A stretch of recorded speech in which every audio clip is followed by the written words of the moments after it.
राज्याच्या विविध भागांमध्ये माकड आणि मानव संघर्ष वाढतो आहे। उपद्रवी माकडे पकडणाऱ्याला 600 रुपयांचं प्रोत्साहन पर बक्षीस दिलं जाणार आहे। माकडांच्या नसबंदीचा प्रस्तावही आहे।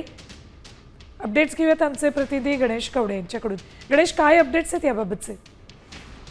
नक्कीच मानव वस्तीमध्ये आहे ते मोठ्या प्रमाणामध्ये माकड आणि वानराचा देखील आहे तो वावर होताना दिसून येतो आणि यासाठीच कुठेतरी यांना पकडण्यासाठी आता सरकारने एक पाऊल आहे तो पुढे टाकलेला पाहायला मिळतो। कारण की ज्या पद्धतीने खरं तर बिबट्यांची दहशत निर्माण झाली होती त्याच पद्धतीने आता माकड आणि वानरांची देखील त्याच दहशत आहे ती निर्माण झालेली आणि यासाठीच कुठेतरी आता या मानव वस्तीमध्ये 10 किलोमीटर पर्यंत वनक्षेत्रातील माकड आहे ते सोडण्यात येणार असल्याचं सांगितलं जात आहे। तर या माकड पकडणारे काही जी ठराविक लोक असतात त्यांना देखील आहे ते सरकारच्या वतीने अनुदान देखील आहे ते दिलं जाणार आहे। प्रामुख्याने जर बघितलं असेल तर एका माकडासाठी आहे ते 600 रुपये, तर 10 पेक्षा जास्त असे माकड पकडले तर प्रति हे माकड 300 रुपये असा देखील दराने आहे ते त्यांना अनुदान आहे देताना।